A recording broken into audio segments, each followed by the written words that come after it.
Chapter 7. Ministrations to those in quarantine, who were often visited by the saint. 1576. Great was the satisfaction the saint derived from the results of his labors, for he now saw the sick provided with every consolation they could have had in their own homes. Both he himself and all his priests, by a special privilege from the Apostolic See, were enabled also to grant the plenary indulgence at the hour of death. There was another part of his flock which now began to claim his care. It did not escape him that the 40 days of quarantine, if given up to idleness, afforded many temptations to sin. He therefore was heedful to provide that this time should be spent so as to promote the glory of God and the salvation of their souls. In the first place, he required the clergy to make it a time of penance and fasting, as they were just now entering on the season of Advent, and urged on the laity the duty of confession and communion before beginning it. Next, in order to sanctify the time, he directed that every one should hear Mass devoutly every day, and to give effect to this order, he erected altars at the crossways and conspicuous places where Mass was said daily, so that all could assist from their windows.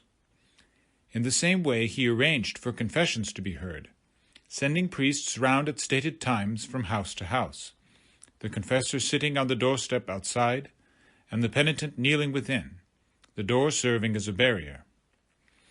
The parish priest went round with the Blessed Sacrament on Sundays, and gave Holy Communion on the doorsteps to all, as if they had been cloistered religious.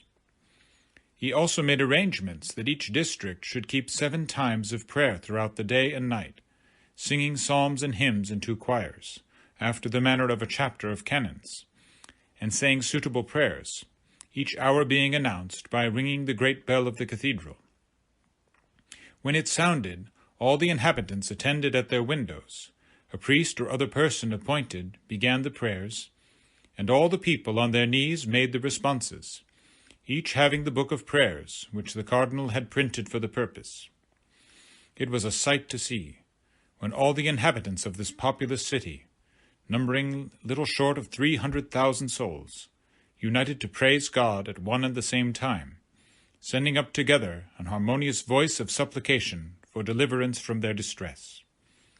Milan might at this time have been not unfitly compared to a cloister of religious of both sexes, serving God in the enclosure of their cells, an image of the heavenly Jerusalem, filled with the praises of the angelic hosts. To provide still further against the evils of idleness, St. Charles sent round a pastoral letter, suggesting how the rest of their time might be profitably spent in mental prayer and spiritual reading, and granted special indulgences to those who practiced these exercises and prayed for the sick. While he was thus intent in keeping all well employed, he was always the first to set an example of punctuality in fulfilling his own obligations, as the head and guide of all. Every day, and we may say every night, he visited the hospital, the huts, or some part of the city, according to a plan he had laid down, allotting a separate district to each day of the week. He never returned home till he had accomplished this duty, though it was often 10 or 11 o'clock at night. By these constant visits, everyone was kept up to his work, and his continual presence encouraged all to persevere. At the same time, it was a consolation to him in the midst of his toils to see his people in tranquillity of mind, praising God and laboring to save their souls in a time of perplexity and distress. By this means, too, he obtained an immediate knowledge of the needs of his flock, for as he passed along the streets, those who were confined to their houses by the quarantine were sure to run to the windows and beg his blessing on their knees. Thus everyone had an opportunity of making known to him, as to their common Father, all their needs. For their confidence in him was so great, that many laid open to him their sorrows, which they had no mind to publish to the committee appointed to provide for temporal distress. And this was the case with the respectable classes also. In order that he might not forget any of these numerous appeals, he carried a book with him, in which he noted down their tale, and always left them encouraged and consoled. Besides the regular rations which he distributed to the necessitous, He was always accompanied on his rounds by 2 priests on horseback, carrying a store of articles for the sick, which he would distribute among the poor with his own hands, as well as alms where he saw there was need. And he would take the opportunity of inquiring whether his orders had been carried out, so that his little book was no bare collection of facts, but was the means of the removal or alleviation of distress. Nor did his charity stop here. He was always ready to enter the infected houses, to go to the bedsides of those in their last agony, in order to dispose them to die in the love of God. We have seen him groping his way in through a window or climbing a ladder to enter where the door was closed, for he would rather have suffered any inconvenience than that one soul should be left without aid and its salvation imperiled. Time would fail us to tell of his many charities, or of the cures following upon his blessing, which may be read in the processes of his canonization.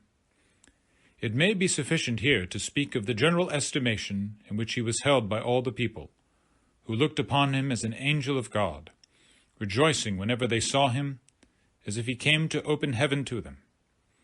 His zeal, moreover, seemed to overflow upon all the priests who served under him, and made them emulate his fervor and self-devotion in administering the last sacraments to the sick, who at that time were passing to a better life.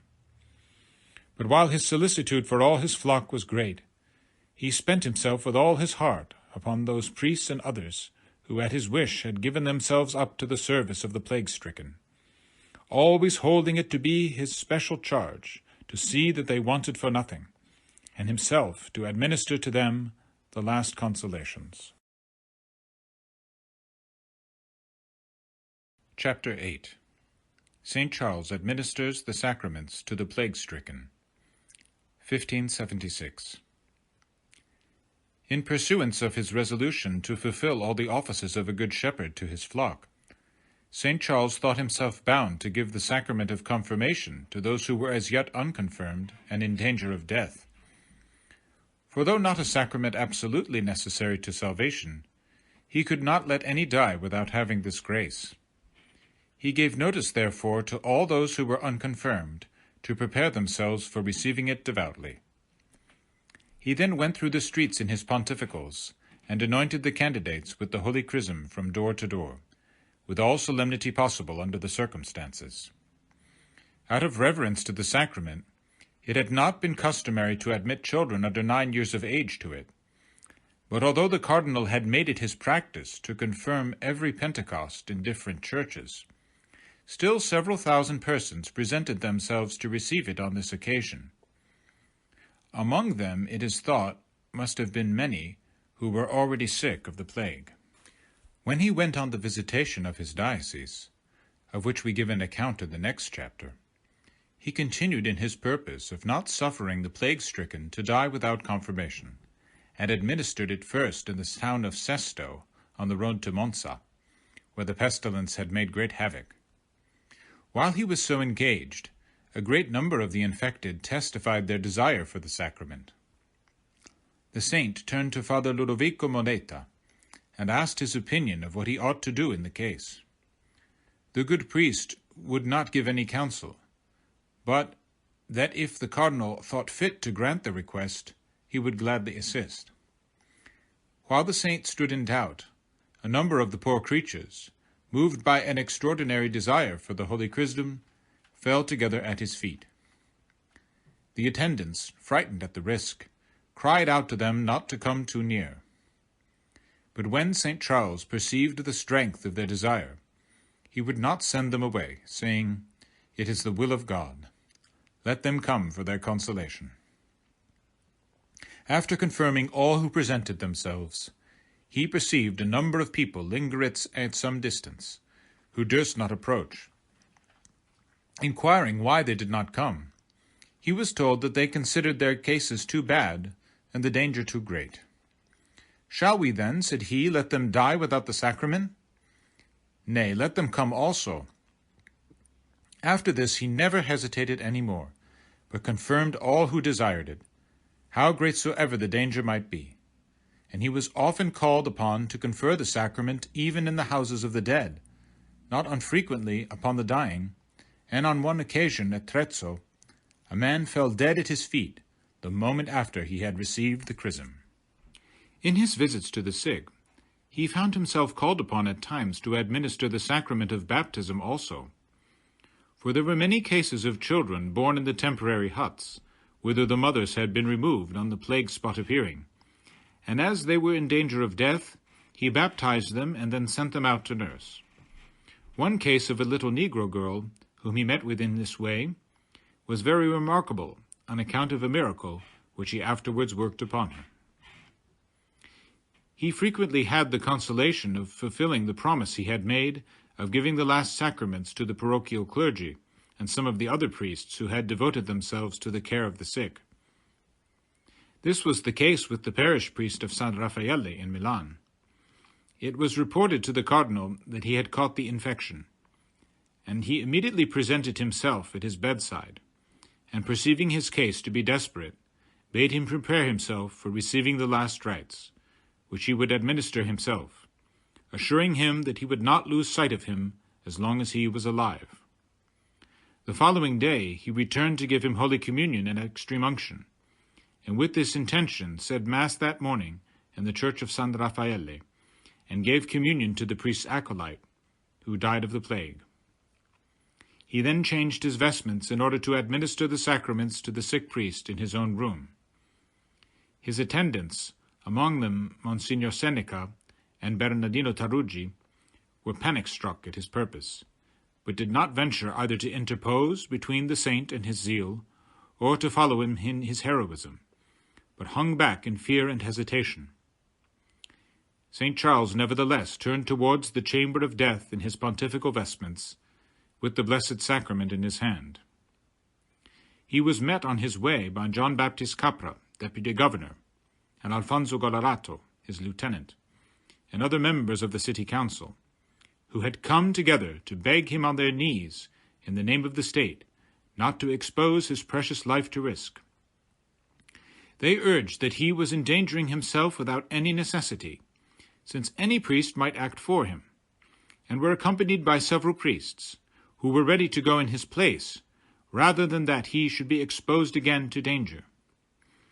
They bid him reflect what would be their condition if the venture should prove fatal to him, that his beloved city and diocese would then indeed be left desolate, and the poor and the sick be in despair.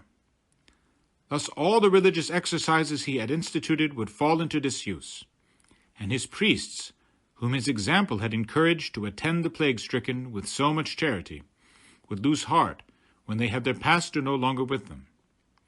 They prayed him, therefore, for the love of Jesus Christ and his flock, to listen to them, and if he had no regard for his own safety, at least to consider the entreaties of his spiritual children. St. Charles stood firm, however, still bearing the Blessed Sacrament, and listened to all they had to say, while the tears rolled down his cheeks, as he perceived the sincerity and earnestness of their affection, which had brought them to his feet.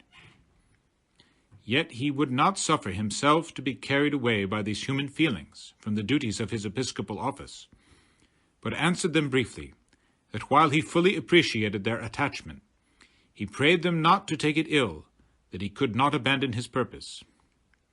Was he not, he said, especially the pastor of his priests, and how could he exhort them to risk their lives for their people, if he, their head and archbishop, feared to put himself in the same danger for them, and moreover broke his word so often pledged to them, that he would administer the last sacraments to them?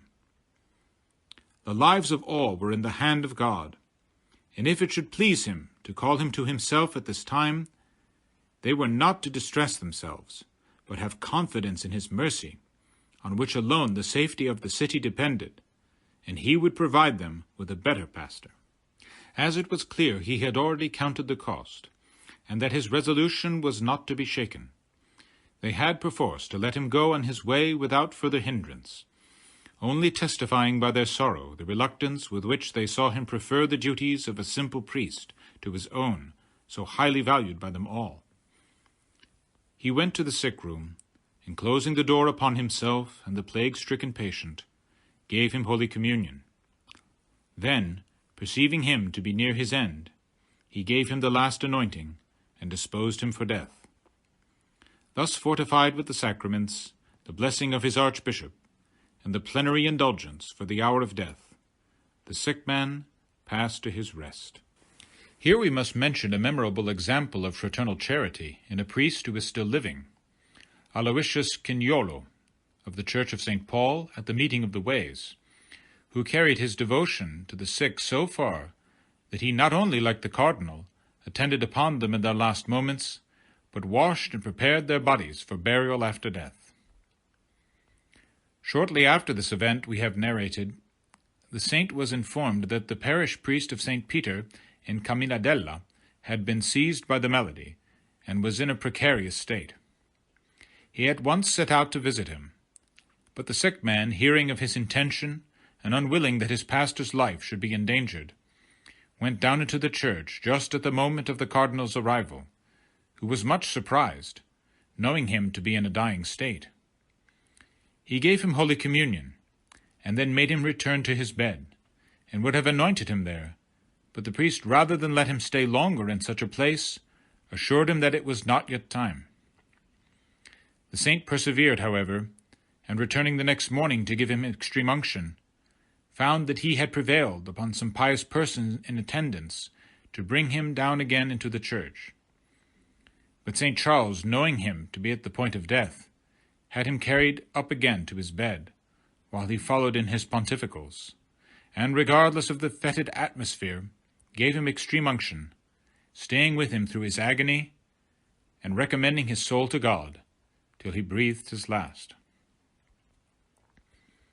The saint, after this, discharged the same offices for the parish priests of St. Victor near the theatre, and of St. Babylas, and indeed, in every case that occurred, his example encouraging all to look to the safety of their brethren rather than their own. Yet he invariably adopted every precaution of prudence, and never ran any risk where there was no need. Still more cautious was he where others were concerned, and when he had been engaged where there was danger of giving infection to others, he would isolate himself for several days, doing everything for himself during that time, and he required all priests who attended the sick to observe the same rule.